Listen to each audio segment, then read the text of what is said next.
ಈ ರಾಹುಕೇತು ಕಾಲದಲ್ಲಿ ನೀವು ಅಕಸ್ಮಾತ್ ನನ್ನ ನಾಳೆ ಮಗ ದುಡ್ಡು ಕೊಡ್ತಾನೋ ಇಲ್ವೋ, ನಾನು ಮಾಡ್ಕೊಳಕ್ಕೆ ನನ್ನ ಮಗಳು ಸಪೋರ್ಟ್ ಮಾಡ್ತಾಳೋ ಇಲ್ವೋ, ನನ್ನ ಕೈಯಲ್ಲಿ ನಾಳೆ ಯಾವುದೋ ಕ್ಷೇತ್ರಕ್ಕೆ ಹೋಗಿ ಮಾಡೋಕ್ಕಾಗತ್ತೋ ಇಲ್ವೋ ಅಂಥವ್ರು ಏನು ಮಾಡಿ ಗೊತ್ತಾ, ಈ ಗ್ರಹಣದ ಸಮಯದಲ್ಲಿ ಮಾಡಿಬಿಡಿ. ತರ್ಪಣವನ್ನು ನದಿ ಹತ್ರ ಹೋಗಿ ಅಥವಾ ಯಾವುದಾದ್ರೂ ತೀರದಲ್ಲಿ, ಕೆರೆ ತೀರದಲ್ಲಿ ಮಾಡಬೇಡಿ. ದಯವಿಟ್ಟು ಹೇಳಿದ್ದೀನಿ, ಕೆರೆಯಲ್ಲಿ ನೀರು ಇಲ್ಲದೆ ಇರೋ ತಳ ಅಂತ ಜನವಿಗೆ ಹೋಗಬೇಡಿ. ನದಿಯಲ್ಲಿ ಮಾತ್ರ ಹೇಳುತ್ತೆ ಶಾಸ್ತ್ರ. ಇಲ್ಲ ಸಮುದ್ರ ಹತ್ರ ಇದ್ದರೆ ಸಂತೋಷ. ಅಲ್ಲಿ ಇದ್ದರೆ ಗ್ರಹಣದ ಸಮಯದಲ್ಲಿ ಅರ್ಘ್ಯವನ್ನು ಕೊಟ್ಟು ಸಾಧನೆಯನ್ನು ಮಾಡಿಕೊಂಡು ಭಗವಂತ ಇದನ್ನು ಒಂದು ಸಲ ಆವರಿಸ್ಕೊಂಬಿಡಿ, ಪಿತೃಗಳನ್ನ ಸಂತೃಪ್ತಿ ಪಡಿಸ್ಬಿಡಿ. ಯಾವ ಕಾಲಕ್ಕೂ ನೆಕ್ಸ್ಟ್ ಮುಂದಕ್ಕೆ ಮಾಡೋಕ್ಕಾಗಲ್ಲ ಅಂತ ಕೂಡ ಮಾತು ಕೊಟ್ಟು ಒಂದು ತರ್ಪಣ ಕೊಟ್ಟು ತರಕಾರಿಗಳನ್ನೆಲ್ಲ ತೊಗೊಂಡು ಸ್ವಯಂ ಪಾಕ ಅಂತ ಒಂದು ಬ್ರಾಹ್ಮಣನ ಕರೆದು ಬಡ ಬ್ರಾಹ್ಮಣ ನಮಸ್ಕಾರ ಮಾಡಿಕೊಂಡು ಅವನ ಕೈಗಳು ಕೊಟ್ಬಿಡಿ. ಏನೇನು ಕೊಡಬೇಕು? ಬಳ್ಳಿಗಳು ಕೊಡಬೇಕು, ಜ್ಞಾಪಕ ಇಟ್ಕೊಳ್ಳಿ. ಬಳ್ಳಿಯಲ್ಲಿ ಬೆಳೆಯುವಂಥದ್ದು ಮಾತ್ರ.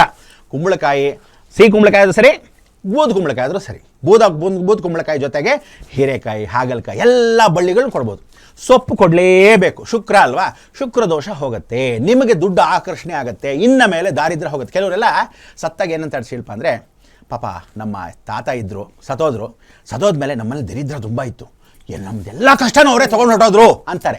ಅಂಥವರಿಗೆ ಈ ಸೊಪ್ಪನ್ನು ನಾವು ಪ್ರಾರ್ಥನೆ ಮಾಡ್ಕೊಂಡು ಕೊಟ್ಟಾಗ ಏನಾಗೋಗುತ್ತಾ, ನಮ್ಮ ಮನೇಲಿ ದರಿದ್ರ ಹೋಗ್ತಾಳೆ, ಮಹಾಲಕ್ಷ್ಮಿ ಆವರಿಸ್ಕೊಂಡು. ಅದಕ್ಕೆ ಪಿತೃಗಳ ಅನುಗ್ರಹ ಇರಬೇಕು, ಚೆನ್ನಾಗಿರಬೇಕು. ದೇವರು ಕೂಡ ಅಸ್ತೂನಲ್ವಂತೆ.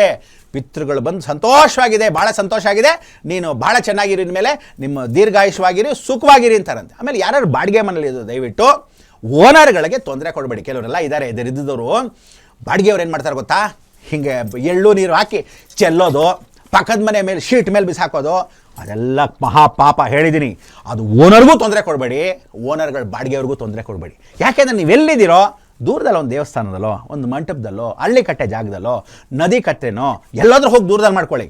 ಮನೇಲಿ ಮಾಡಿಬಿಟ್ಟು ಹಿಂಗೆ ಎತ್ತು ಪಕ್ಕದಲ್ಲಿ ಚೆಲ್ಲೋದು, ಈ ಥರದ್ದೆಲ್ಲ ಮಾಡಬೇಡಿ. ಮೇಲ್ಗಡೆ ಇರೋ ತುಳಸಿ ಕಟ್ಟೆ ಮೇಲೆ ಕಾಗೆಗೆ ಬಿಸಾಕೋದು, ಈ ಥರದ್ದೆಲ್ಲ ಮಾಡಬೇಡಿ. ಈ ಥರ ಮಾಡಿದಾಗ ಏನಾಗುತ್ತೆ, ಮಾಡಿ ಮೇಲೆ ಭಾಳ ಜನ ನಾನು ಹೆಂಗಸರು ನೋಡಿದ್ದೀನಿ, ಅಪಾರ್ಟ್ಮೆಂಟಲ್ಲಿ ಸಿಸ್ಟಮಲ್ಲಿ ಇರ್ತಾರೆ, ಆ ಕಾಗೆ ತಿಂದಿಲ್ಲ ಅಂತ ಪಕ್ಕದ ಮನೆ ಬೇಸಾಕ್ತಾರೆ. ಇವರು ಮನೆ ದರಿದ್ರ ಅವ್ರು ಗೊತ್ತಾದಾಗ, ಅವ್ರು ಆಡ್ಕೊಂಡಾಗ ಆ ಶಾಪಗಳು ಏನು ಮಾಡ್ತಾರೆ, ಅವ್ರು ಅಕಸ್ಮಾತ್ ಒಂದು ಚೂರು ಬೈಕೊಂಡ್ರು ನಿಮ್ಮ ಪಿತೃಗಳಿಗೆ ಯಾವ ಜಲಮ್ ನಿಮ್ಮ ಆಶೀರ್ವಾದ ಬರಲ್ಲ. ಹೇಳಿದ್ದೀನಿ, ಹುಷಾರ್.